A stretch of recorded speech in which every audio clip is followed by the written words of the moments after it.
This morning's guest listens to other people's stories for a living. You'll want to hear his. Meet him. Coming up next on Carolina People.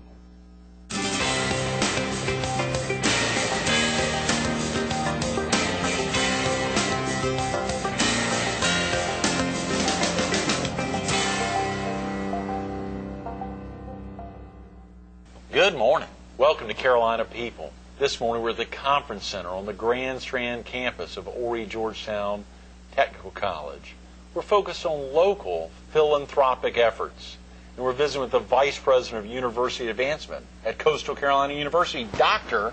Danny Nicholson. Good morning, Dr. Nicholson. Good to be with you. If we call you Danny? Danny's fine. Day after Thanksgiving, we got to take it easy. Obviously, everyone's still fat and happy after yesterday. Absolutely. Did you all have a big day? Wonderful time. Nice to spend some time with my family. Always good to enjoy and be thankful for all the good things we have. Well, thanks for coming back down from, you were up in Hartsville. And it was, yesterday. Yeah. Well, of course, a lot of our viewers there in Hartsville. We filmed in Hartsville many times. Is that right? Campus of Coker College. We've had Dr. Jim Dawson. Jim Dawson a number of times. We filmed over at the Governor's School there. Sure. We've filmed and had some fascinating folks. The president of Morris College, who's a Hartsville native. Sure. Came up, Dr. Luns Richardson. Sure. Hartsville's a wonderful town. It is, absolutely. It really is. We love Hartsville. Yeah. I was born and raised there and went back to see my parents and always enjoy Thanksgiving at home. That's great. That's great. And, of course, last Thursday, very exciting here, the Association of Fundraising Professionals had their first National Philanthropy Day, which I think was held here at the Conference Center right behind us here. It was a wonderful day to get a chance to enjoy a lot of fellowship with others, and a lot of those people are the ones who've invested in this community, done so many great things to make the quality of life stronger in the Myrtle Beach area. So it was a fantastic day. And I believe you were the featured speaker last year, which was tremendous. I think I'm still getting, there's tears in my eyes about some of the things you shared with folks last week, but also just highlighting, as you said, the local corporate philanthropist of the year, the student philanthropist of the year, and obviously the individual philanthropist of the year. 3 special folks, 3 special groups last week. Well, actually, I walked in with the president, President DeCenzo, and he said, "You're speaking today." And I said, "Well, I thought that meant you were out of town." So it was great to get a chance to share with others. I've been in this work, philanthropy, for 25 years, Greg. Is that right? 25 years since out of preschool, yeah. Well, I appreciate it. Where's my checkbook? I'll take it. But the truth is, it's great to get a chance to display what so many others have done. There are so many people, including yourself, who have done great, great things. In fact, congratulations for being nominated for Philanthropist of the Year. Oh, yeah. It was Thank you. most deserving. But it's great to see others who have given so much of themselves, sacrificed so much of themselves to try to make our community better, and to have a day that spotlights and honors those people was just fantastic. It really was. Absolutely. That student philanthropist of the year, the young lady who's a student at Horry Georgetown Tech, right here, a student who's really given back every day. And that idea, when it highlighted that she's a scribe for some disabled students who wouldn't be able to graduate from Horry Georgetown Tech if she wasn't in there taking notes in the class. That was moving when you think about it. The impact of not only doing her own work, but then going to sit in on other classes to be able to help a student get along so they can finish and hopefully go on and do great things to give back to this community as well. Yeah, you may remember, or you may not, the opening part of my speech. I talked about a quote that I found in a textbook up at Harvard this summer when I had a chance to go study there with other educational leaders. Right. And the quote was that ego and self-love block the leader's capacity for empathy. And what we saw in that young lady, and the reason she was awarded and recognized, was because she has a deep empathy for others. An ability to notice when there's a need, a disabled student, to have the compassion. And really at her age, the maturity to sit down and take notes for somebody else is really saying a lot about where she's heading in life. And so to honor that, I can't think of a better thing in the world to do. Absolutely. Of course, the Myrtle Beach Area Chamber of Commerce is honoring Nelson and Mary Emily Jackson, or Mary Emily and Nelson Jackson, as the Pioneers of the Year at a big event at the Dunes Club next Thursday.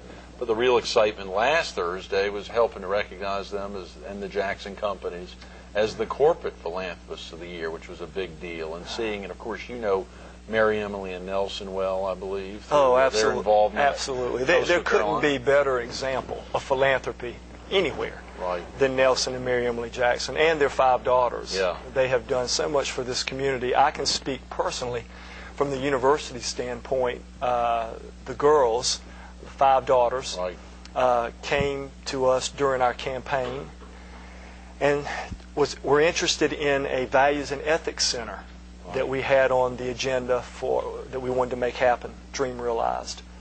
And they said they'd love to name that for their mom and dad because they had tried all their lives to do the right thing, to make ethics an important part of their business. So during the context of our 50th anniversary campaign a couple of years ago, they made a significant gift to name the Nelson and Mary Emily Jackson Family Values and Ethics Center. That's right. That's right. So it has made great progress. Oh, yeah. We interviewed their director this summer up at East Claudia. Chicago Pizza. Exactly. Claudia.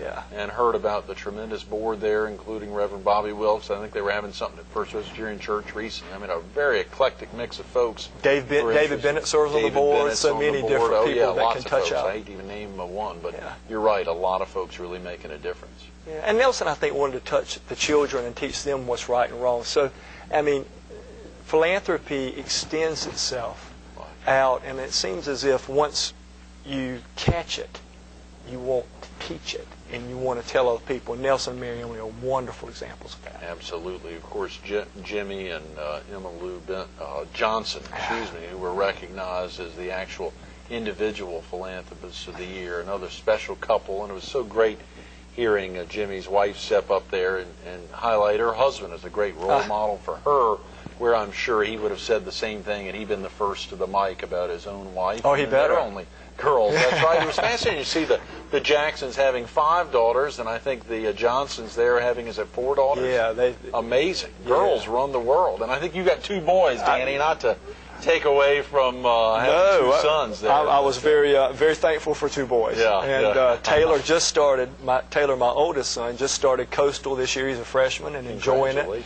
Yeah. So I guess that says a lot about what I think about the education and the quality of the education and the growing momentum of Coastal Carolina University. It has, my son has really been enjoying it. We don't hear from him, so that means he must be having a good time and doing well. And he brought home. Just because he's in the library all the time. All the time. A's and B's. Yeah. He A's and B's. Probably all A's. Yeah. So, but he's doing well, and in light of saying that, Coastal's doing well. That's great. That's a great sign. Coastal's got so much going on right now, Danny. Incredible. We filmed there last week in Wheelwright Auditorium. Ann Monk did the little intros each morning. Of course, we had Dr. John Stamey, who's from the Computer Science Department, and highlighting so many amazing conferences. He's kicking off a Computer Security Conference, 2nd annual, down at the Holiday Inn West in April, a Scholarship of Teaching and Learning Conference in March. Very exciting to hear about that. Then we had your new dean of the Wall College of Business Administration, Henry's great. Yes, he's superstar doing a great Valerie job. Hensley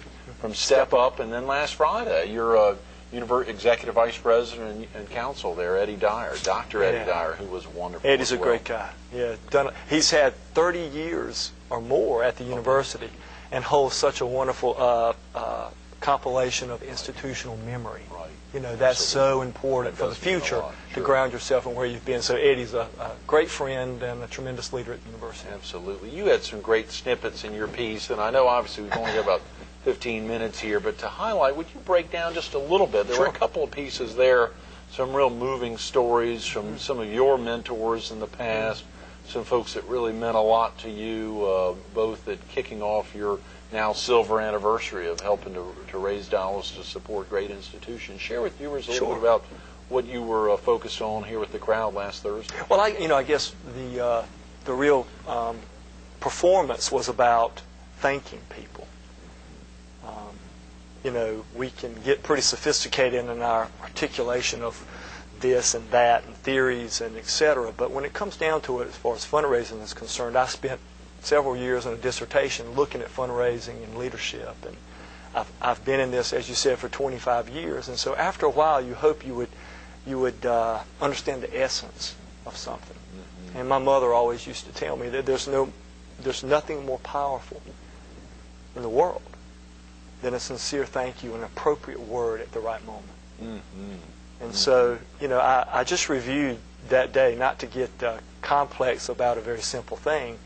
I just pretty much said thank you, for having the kind of heart and commitment and devotion to the needs of people that would compel you to give your money, your time, your talent. Thank you for making my world, my kids' world, your world a better place. So pretty much, one of the things, Greg, that I think defines philanthropy comes from some research I did under Erickson. Erik Erikson did 8 stages of life. The last stage of life he pulled out and looked at because people got real reflective then about what their lives meant. A gentleman named Daniel Levinson came along from Princeton and focused on that last stage. And he labeled that last stage with something we all go through from research, speaks to it. We all go through what he called this moment of assessment, which is where seemingly every human being has a moment when they look back over their shoulder and see their life all at once in a glance. And make an evaluation of whether it was a life of integrity or a life of despair. There were 3 things in that research, which was a longitudinal study that has a lot of validity. 3 things that people always said in that final stage. 1, if I had a life of integrity, I had intimate relationships. 2, if I had a life of integrity, I built some sort of legacy, something that lives on after me. And 3, if I had a life of integrity, I knew what I believed, whatever it is. They knew where they landed. They didn't flounder. Right. I think philanthropy is defined by those things. The building of relationships, the intimacy you have with people to build trust. The legacy, when somebody gives or does something, it carries their name forward. It carries their passion forward. And then, of course, all of it can be wrapped up truly in what you believe and value. You don't give your passion. You don't build relationships with things you don't believe in. Right. So that was a few of the things that I shared with the group that was here, because I thought it was important for us to gather around the campfire of what does this word mean. Philanthropy. And I think intimacy, relationships, legacy, and what you believe have an awful lot to do with propelling people to do great things. Boy, you gave a great example, and I think of a special person there in the Baltimore area, the greater Baltimore area. And if you're comfortable sharing that with viewers, I know it's a little prolonged, but you've got time. If you're comfortable sharing it, just a little history on that gentleman. And of course, the last time we were together, I got to say, there's a lot more to Danny Nicholson, a lot more to you than just talking about raising money and helping institutions grow. The last time we were together, we were highlighting your father's heart transplant, I believe, when we were focused on your involvement with the American Heart Association and how that organization has truly touched you and your family's lives thanks to a young donor. Well, an update, not to move us off track, but an update, my dad had a major aorta valve replacement on a transplanted heart. Is that right? Wow. 9 months ago, really possibly one of a kind. Wow. And he's been alive for 9 months. He continues because of the great research and the efforts of Heart Association to live. So thanks for mentioning him. Yeah, absolutely.